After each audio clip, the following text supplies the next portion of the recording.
So this is section 2, energy structures. Now, back in 1968, after hearing Nicholas Lang give a paper where he combined solar energy with air structures in a fantastic paper on controlling the intensity of radiation incident upon the surface or the intensity of radiation emanating from a surface. And this is a way of controlling radiation through the membrane. It was a fairly complicated system with you had to inflate reflective or absorptive panels inside the membrane. So I tried to make a simpler version, but at the time I was looking for levitation, ways of levitating into the air. And so I thought, well, if you're going to heat the air, you'll get lift, so you would be able to fly by the sun. So that more or less is the invention of solar flight.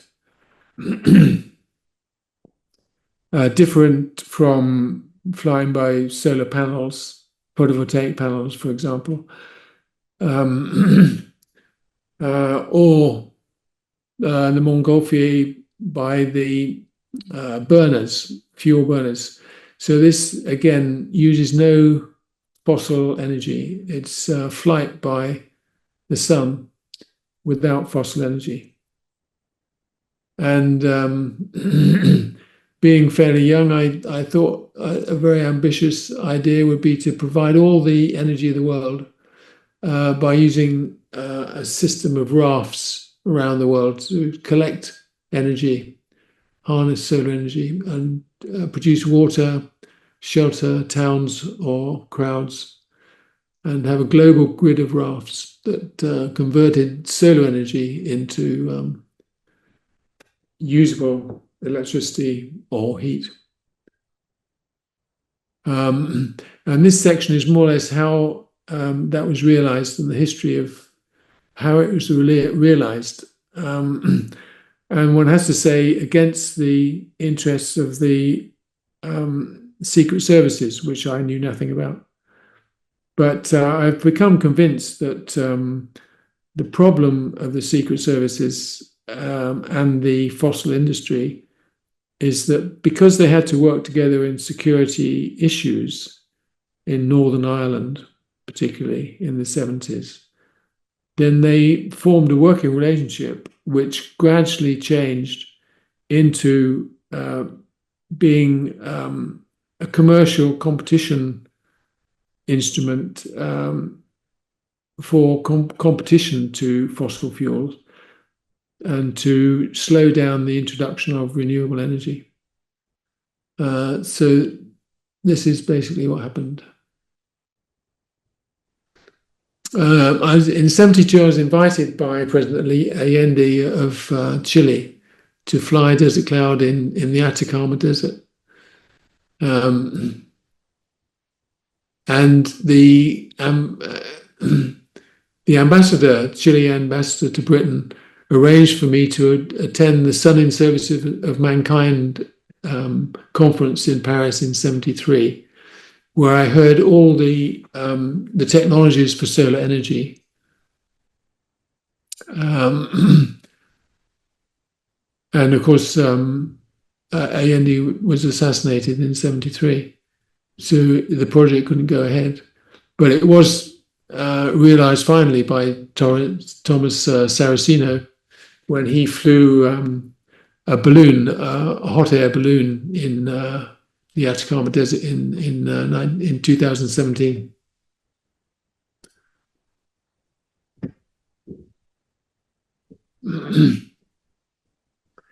So I was given an Arts Council grant of £600 to make a movie of the cloud, and I wrote the script after giving a philosophy of structures course at the North London Polytechnic, which we had a scheme called Energy Farm to operate a farm without the use of fossil fuel. farming is becoming increasingly dependent on fossil fuel to run all the tractors and so on. And at the Southern Service of Mankind UNESCO conference in Paris, I re-met my old professor from Sheffield University, Professor Page, and we determined that it was necessary to set up a branch of the UK of the Solar Energy International Solar Energy Society in Britain, and he arranged with Sir George Porter at the Royal Institution to form a branch housed in the Royal Institution, which operated from 1974.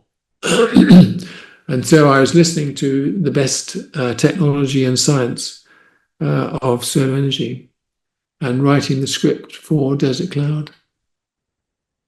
And this was reported, the first report of the invention of Desert Cloud was in the 1994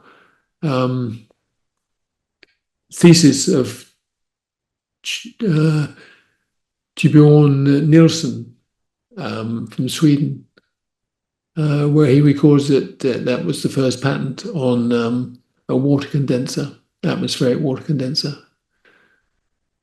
Another paper, very important paper that I heard in Paris, was the one by Castellanos and Fournier, where they produced ice in the Atacama Desert by controlling irradiation.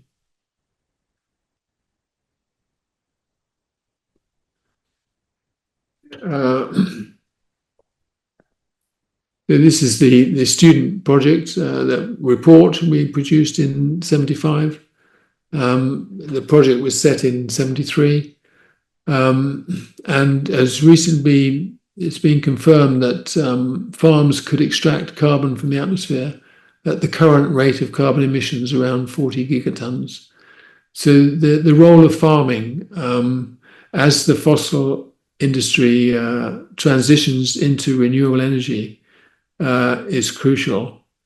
So it basically changes from oil wells to land plantations and farming, cultivating energy rather than mining it. It's about mining the atmosphere rather than the earth. That's the way it fits into the earth, hour, fire, and water scenario. At this time, I was looking for ways to promote the Desert Cloud as architecture in any form, art or architecture. And this is an exhibitions competition we did for the Seville World Fair in '82, where the cloud would rise and fall with the rising and setting of the sun as part of a pavilion, part of the Shepherd Robson design pavilion. And even now, in 2010, we're still using it to celebrate solar energy. It's become a kind of icon for renewable energy. This is an exhibition to compare the 17th century beginning of science with contemporary air art science, particularly the work of Robert Hooke, who, of course, is very fundamental in the invention of the bouncy castle in the extension of springs, which incidentally was formulated by using a balloon, inflated balloon, not a spring. So it's three-dimensional expansion of pressure, creating the tension in the skin. And we made a prospectus using this application tree, and this convinced investors to invest 8 million to realize the program set out in the film Desert Cloud, where this shows how the principles shown in the film can be applied to most industries. So it could be part of an industrial or agricultural revolution. In fact, I end up calling it an aerocultural revolution to include culture. But it shows the principles involved are universal, of course, and can be applied to all forms of energy production. And this is the prospectus, 3-year profit and loss account. So we formed a group with Pete Marwick Mitchell and Deloitte's, 2 accountant firms, Tate and Lyle,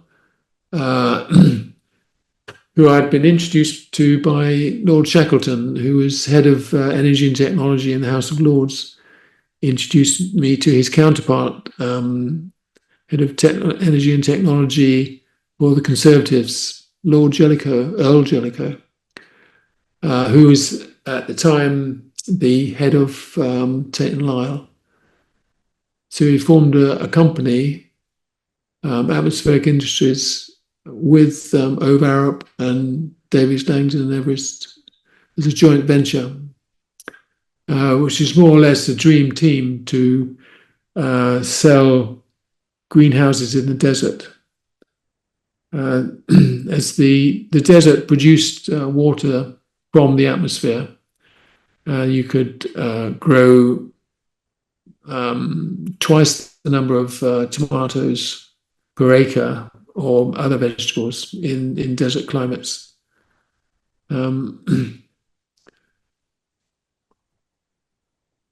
All based on the original patents, which we patented the cloud in 8 different countries.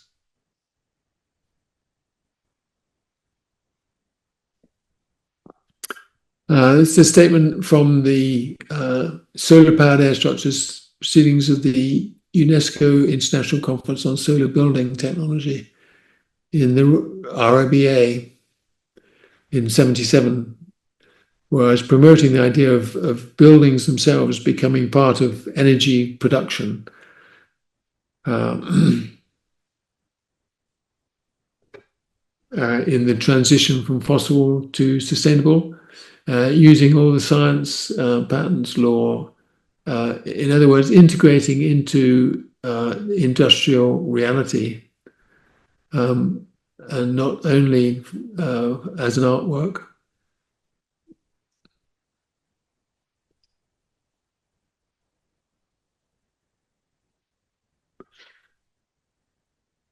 And it was after the UNESCO conference in Paris that's where I first learned of, was able to understand the concept of global warming. It's like, I think most people, it's unbelievable when you first hear it, that the planet is actually going extinct from overheating. And at the time, in 73, it was thought that this was way into the future, hundreds of years. But it's got closer and closer and closer. And now the latest prediction is that we have 3 years to begin extracting carbon from the atmosphere at a meaningful level in the region of 40 gigatons per year. If we don't find a way to do this, we found a way to do it. If we don't apply the way to do it, then we're all going extinct. And this is something that is simply not acknowledged by most politicians. And this sets up the tension between experts, technical experts, and politicians, in that we've now reached a level where the politicians don't understand the technology and cannot form the policy to account for the advances in technology.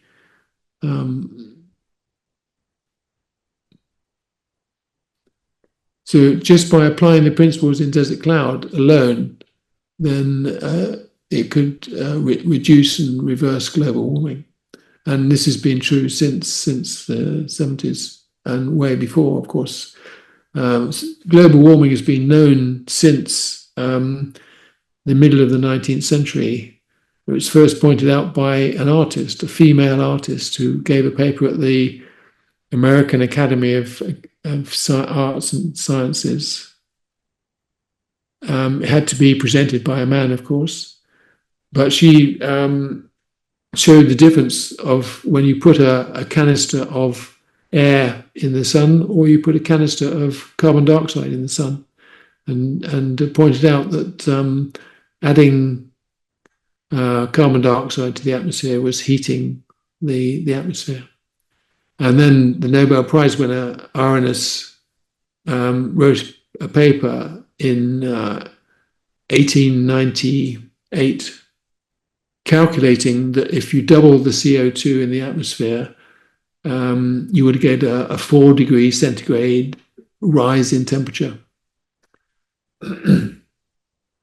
which is pretty accurate, more or less holds as a rule of thumb. And we're rapidly heading towards that point of doubling of CO2 in the atmosphere. So I was giving scientific papers, joining up with the scientists to try and demonstrate that desert cloud could help towards the reversal of global warming. This shows the connection between the dual skin of the cloud to planting it on the ground to enclose areas, and then gradually apply to any form of building, including housing. And this is the first attempt to apply the cloud principles to housing. When I was working with Pollard, Thomas and Edwards, architects in Camden, and we converted a whole street, Carroll Street, a whole street of terraced houses with OVARB partners. And the dual wall principle is shown in the drawing, where every surface is used for its radiation properties to absorb energy, reflect energy, or transmit energy. And these are the three principles that you can transform any surface into an energy instrument.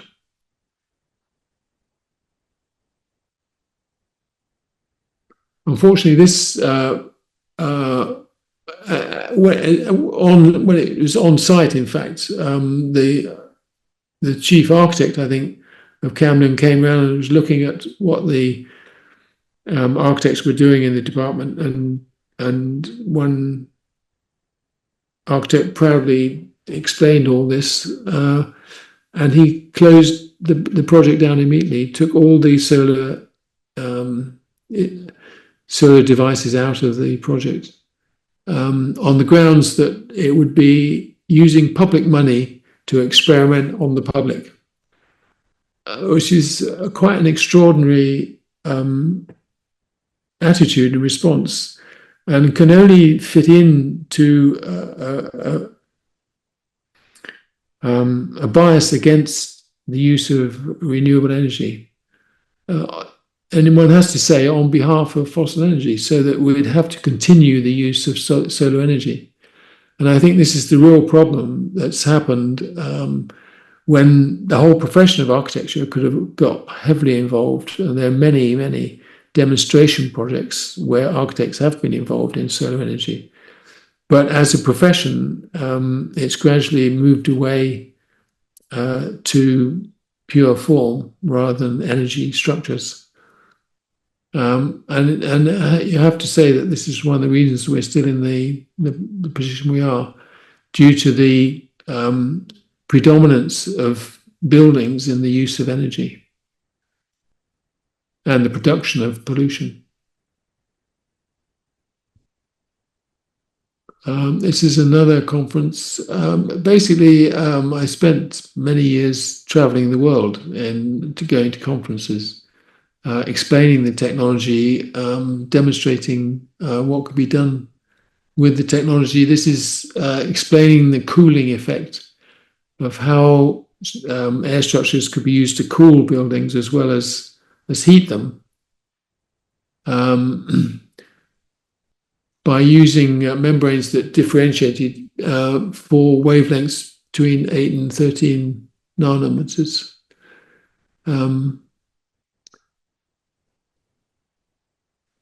This is the basis of part of the basis of the patent.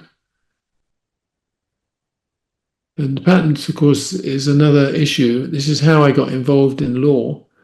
I gradually learnt how to write a patent. The first patent was written by a patent agent, but it's a very expensive thing to do. So I had to write the following ones by myself with help from my patent agent.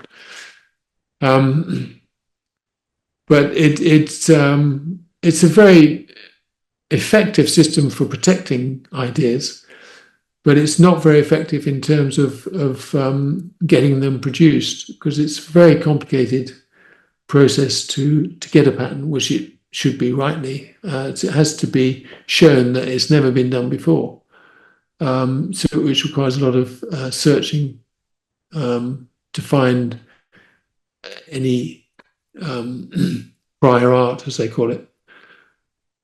And this invention, I don't think, was passed, and it shows the history of the invention. The filing date. I patented the desert cloud in the 70s, but and that's patented in 8 countries.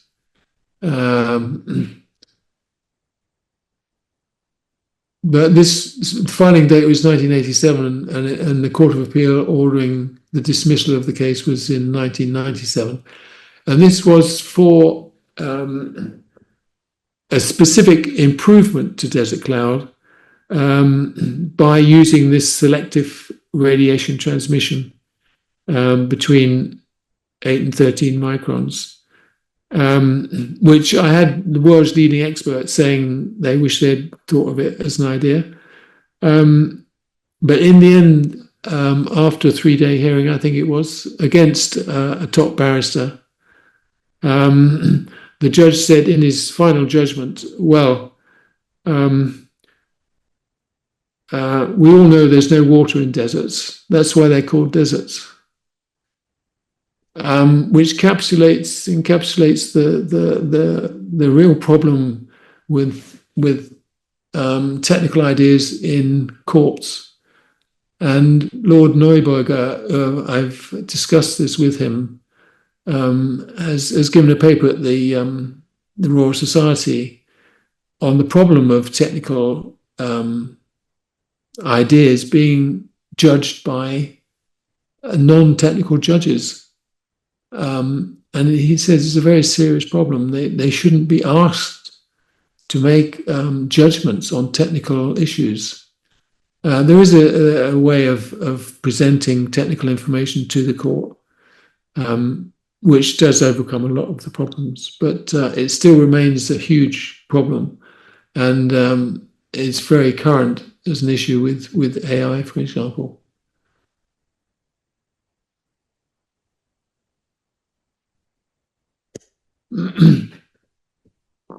So we also,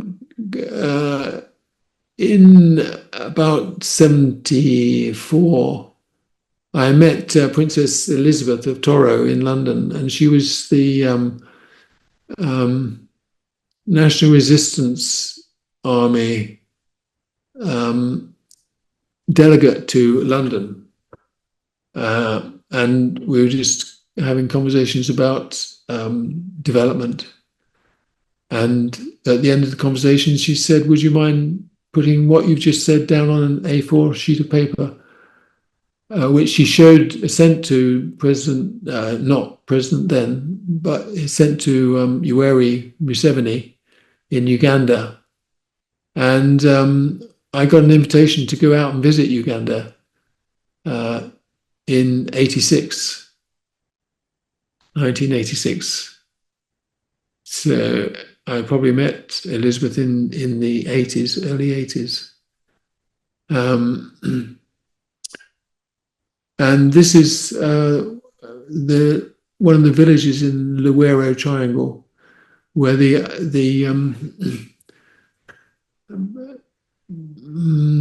Maboti, not it wasn't Maboti, it was the soldiers would have to dismantle the village uh, by killing all the people and then taking the building apart to get paid. And this is the only reason this. There's a little group of skulls in the middle of the village, and we drew up in as we were going to a meeting with President Museveni, by then President Museveni. Uh, and I think there were a small group of children came out in the forest who were the only survivors of that village.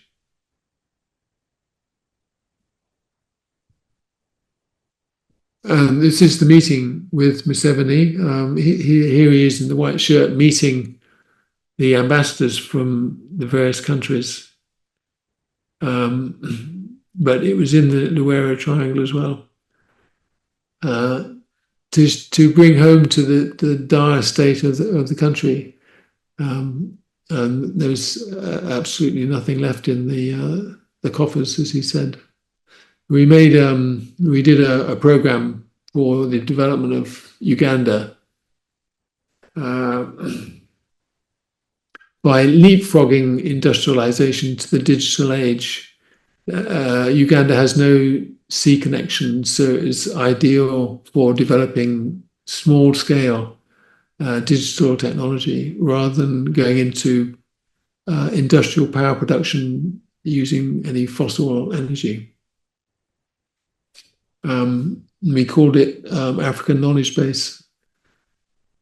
And they have actually, I had a conference where they have actually started to apply some of the technology about 4 years ago. And this is after them discovering fossil energy.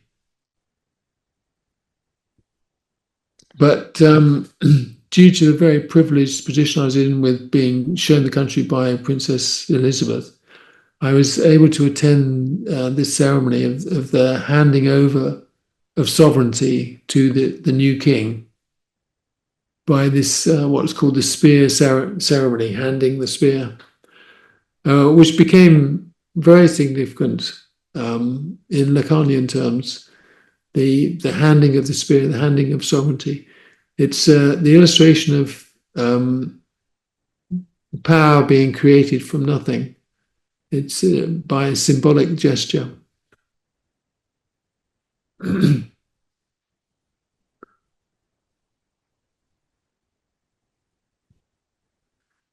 This is the assembly that called by Museveni in the mountains of the moon, which was the site of the first standing battle with Obote,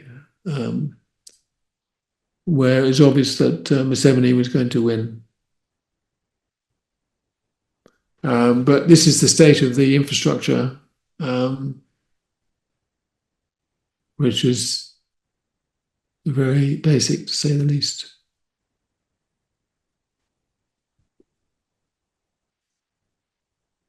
Then in another country, I was trying to promote solar application of air structures, was Saudi Arabia. And there was the idea of floating desert cloud over the Hajj to shade the pilgrims, which I thought was a bit ambitious. But the Hajj is a ceremony where 1 million people assemble and build tents. So it's the biggest tent city anywhere in the world, I think, for the Hajj.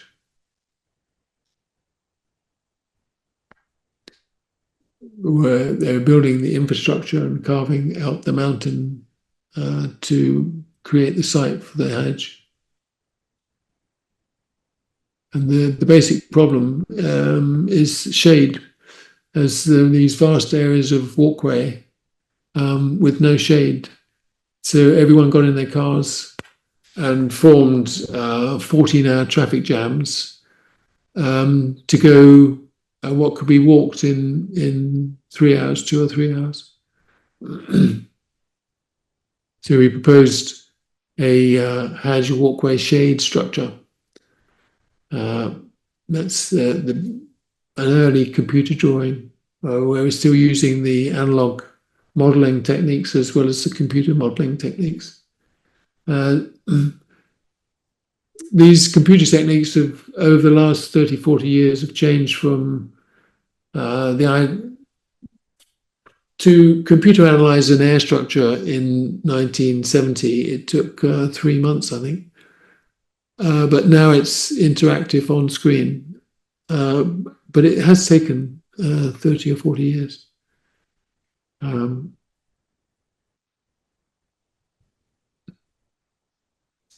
And although the structure was taken over by bin Laden's and built as a metal structure, metal decking structure, instead of a fabric structure, which rather defeated the optical use of the membrane. But a 100-meter section was used for Stratford bus station, which shows the success of the design, I think.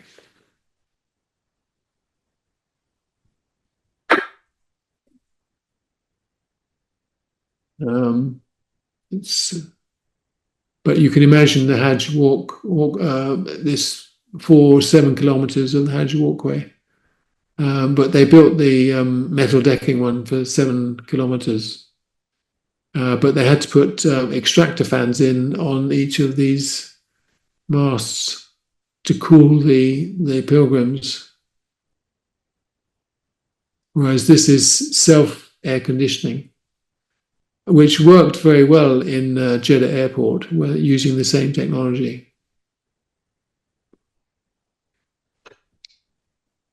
This is a meeting to try and persuade Foyato to give some of his works to the Pompidou Centre, which he didn't in the end, to everyone's disappointment. This is a work I did with Andy Warhol in the 80s, which we did while we were chatting at a party, a social party in Eaton Square, as I remember. And Air Art was a show that travelled the States and also South America with Andy Warhol and Les Levine, Robert Morris, David Medalla, and the Architectural Association students. All their air structures travelled for several years in 68 to 72, I think it was.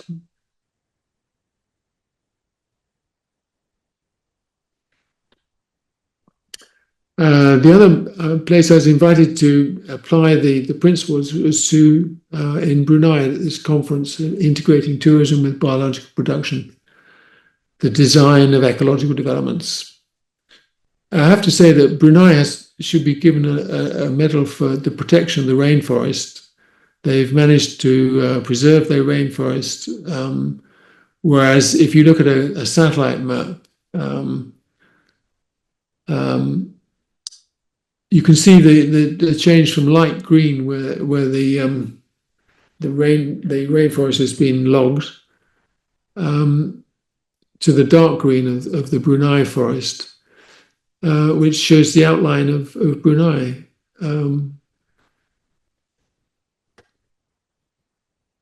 This is a visit to the Royal Geographical Society. As a fellow, I have been elected fellow of the Royal Geographical Society. And so I think Shell built a field station in the Brunei forest, which is an extremely momentous experience for me, swimming in this river.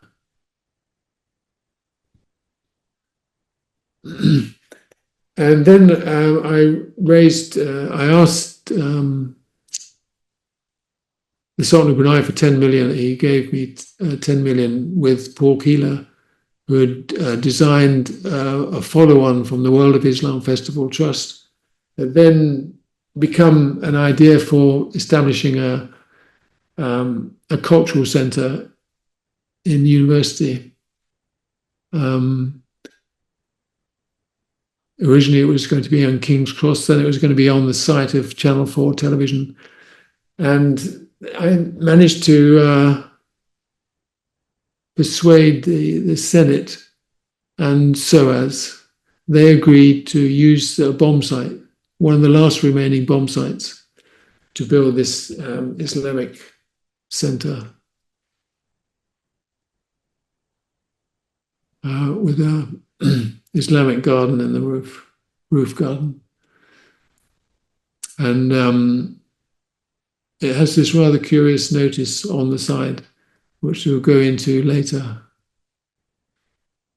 I was having more success in France than the UK or any other country, including the States in a way. And this was a carbon credit power plant that actually got going in the 2008, 2009, to convert a salina into a power production using algae in the salinas.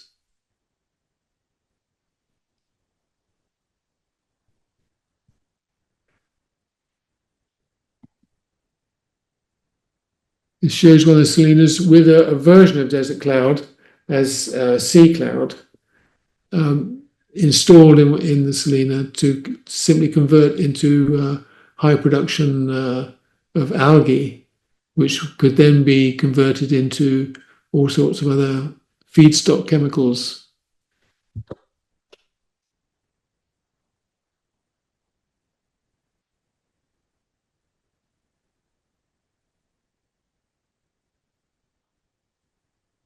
And that reached the front page of the Le Monde with the headline, France bets on algae for fuel, with universities and companies joining in.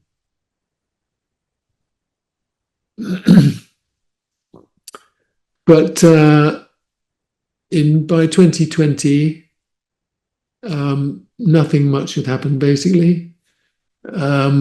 There are plenty of exhibitions and proposals, but no real change in the carbon emissions or the carbon removal from the atmosphere.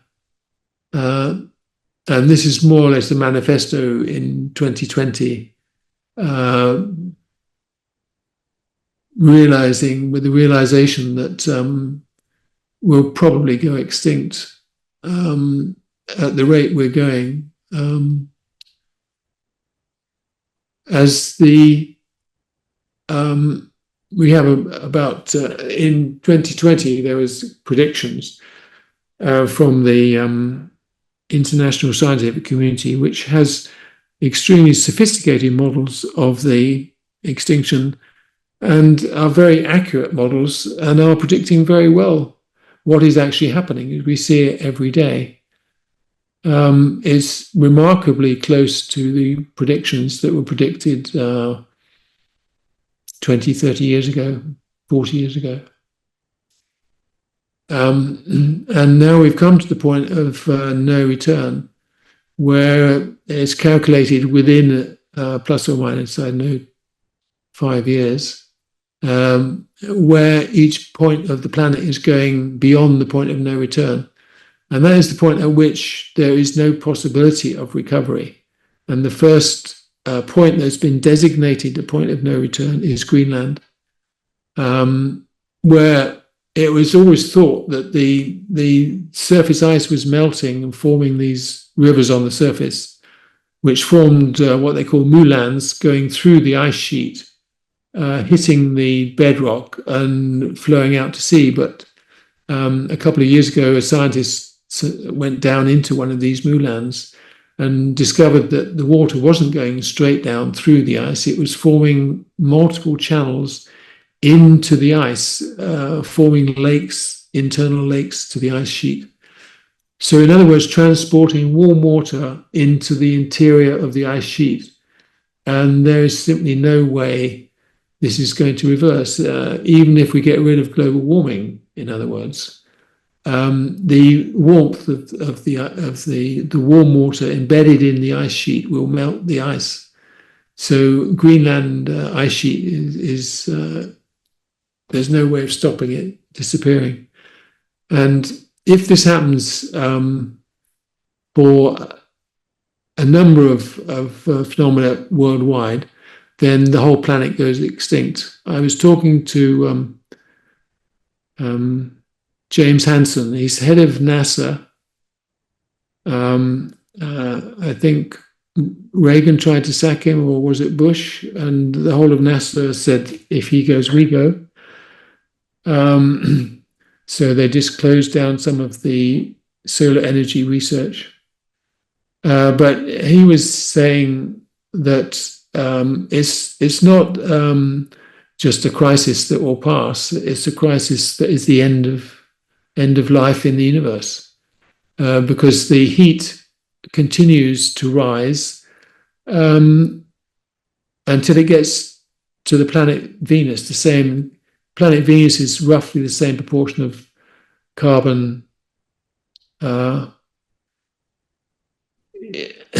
the only difference between Venus and the Earth is that the carbon is in the atmosphere in Venus, and the carbon on Earth is in the ground. And that is the sole difference. At some point, the carbon has gone from the Earth. Well, we don't know. We can only speculate, but the temperature of Venus is now 640 odd degrees centigrade.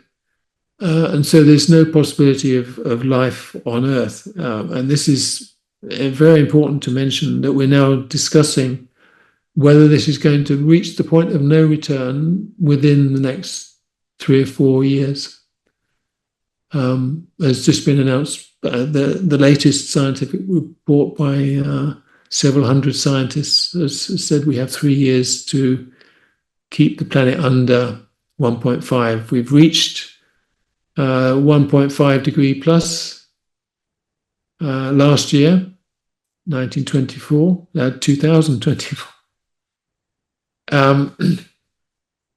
And if the next 10 years, the next 3 years remain above the 1.5, then there's no return. And this affects the point of no return is in the ocean, with the Atlantic conveyor, the Gulf Stream as it's known in part, or the melting of the ice sheets, or the drying of the deserts, or the drying of the rainforests, which is all the flooding and the fires and all the other catastrophes we are now witnessing. And this is all due to not applying the principles and not reversing global warming.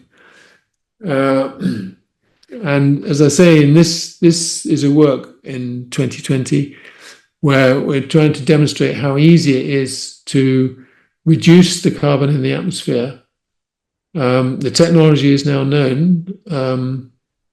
When we were talking about greenhouses in the desert, greenhouses would absorb CO2 from the atmosphere. And if they're applied worldwide, then obviously it would affect, like the farming effects is capable of taking what is put into the atmosphere, is capable of taking it out of the atmosphere on an annual basis. I mean, that is the the scale of the problem, the ratios operative now is about 40 billion tons, gigatons are going into the atmosphere every year, and we've reached 420 parts per million. So we're getting very close to the point of no return, which has already taken place in parts of the planet, and we don't know exactly when it's taking part in other parts of the planet. So we may or may not have gone past the point of no return. But there are the best way of looking at it is that we're on a straight route to extinction, certain extinction. The only way we're not going to go extinct is if we act to prevent global warming. So we have to take, unless we take certain actions, we are going extinct for certain as any scientist can be. And this is the graph that I say in this work. All you have to know is the level of CO2 in the atmosphere, because this is the way it's changed over the millennia to the exponential growth of CO2 in the atmosphere. And it's a very straightforward relationship between the more CO2 in the atmosphere, the more heat retention. So the diurnal exchange of heat of the incoming sun heats up the Earth during the day, and during the night, it all goes back out again. And that's what is being disturbed by the green. That is known as the greenhouse effect, but it's being disturbed by additional particles, microparticles of CO2 in the atmosphere.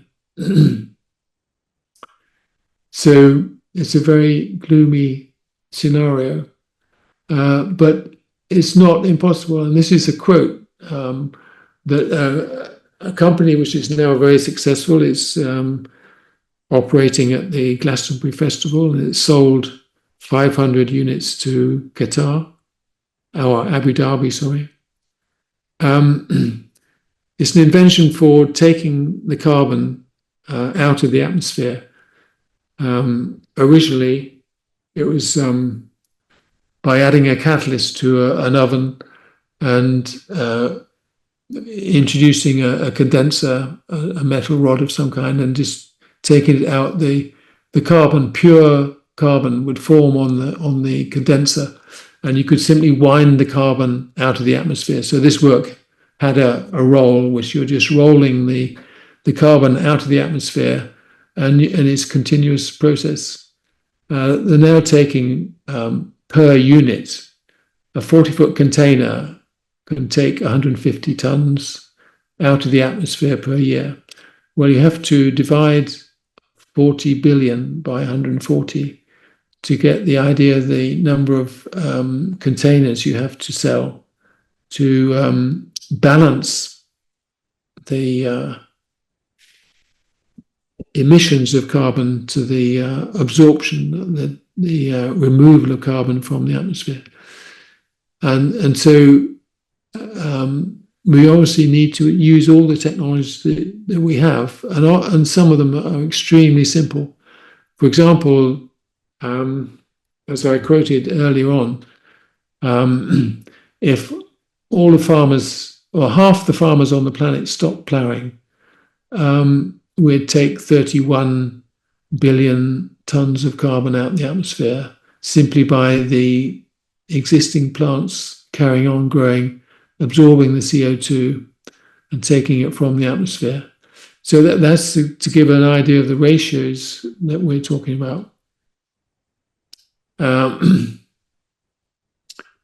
And this is some of the fantastic work that has been done. A lot of it is being cancelled madly. But this little red dot is all the area you need in the planet to provide the electricity for the world by one technology. concentrating solar power. A lot of this stuff is being built, of course, it's been implemented. So now it's simply a matter of a race to see whether it's too late or not. And it looks as if we're too late, I would say.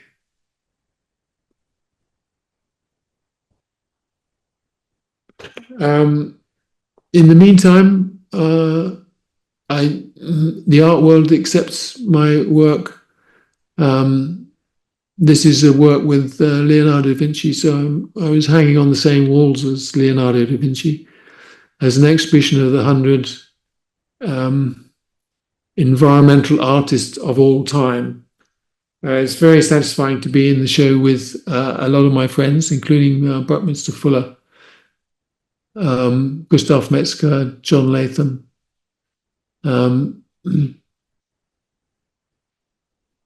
But it shows that environmental art is not that widespread.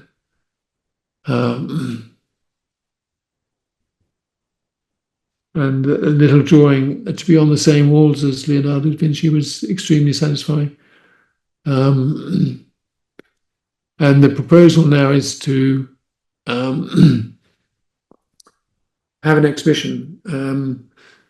But it has to be pointed out that I've been going to the Royal Society lectures, and they've come up with this geoengineering the climate, which is extremely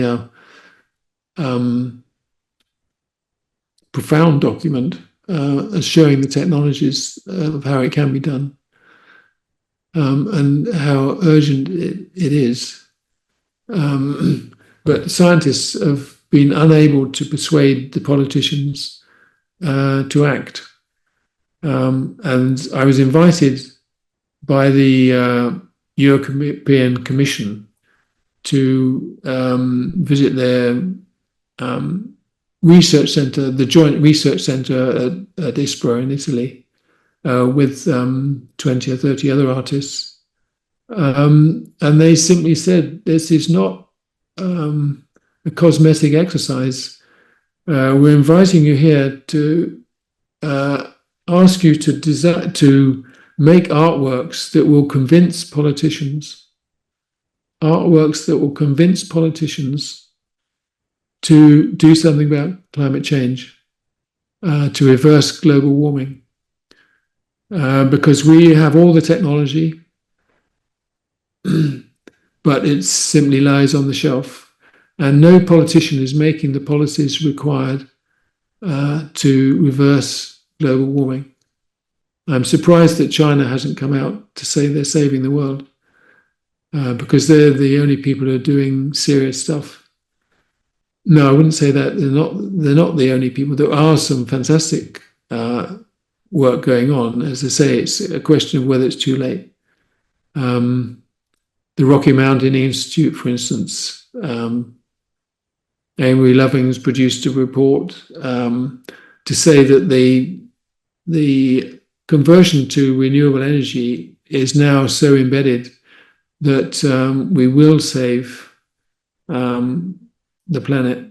It's too difficult to stop the research and implementation simply by market values. Solar renewable energy is now cheaper than fossil in most parts of the world. So it's a question of economics and getting politicians to realize that the economy of the future is renewable and not fossil. And people who continue to use fossil are destroying the planet. And we can only save the planet by switching to renewables as fast as possible, which should be, but apparently is not obvious. So the president of Pompidou, Laurent Lebon, is supporting me in organising an exhibition to go between Pompidou Metz and the Soulage Museum and Louvre Lens to demonstrate desert cloud transformed into carbon cloud. But of course, this requires negotiation and approval from the French government. I don't think it will happen without the secret services. But of course, I don't wish to be in negotiation with the secret service. And I don't wish to be in negotiation with the secret service in the UK. But I think what my experience shows is that the fossil industry and the secret services in every country of the world, notably Russia, are combined to continue fossil energy. And this is by far the dominant technology, by far the dominant policy globally. And it's being run by the combined efforts of the fossil industry and the secret services. So it doesn't give much hope. But the freedom of information, the freedom of expression is becoming more and more important to be able to get across the means at which we can save the planet in time.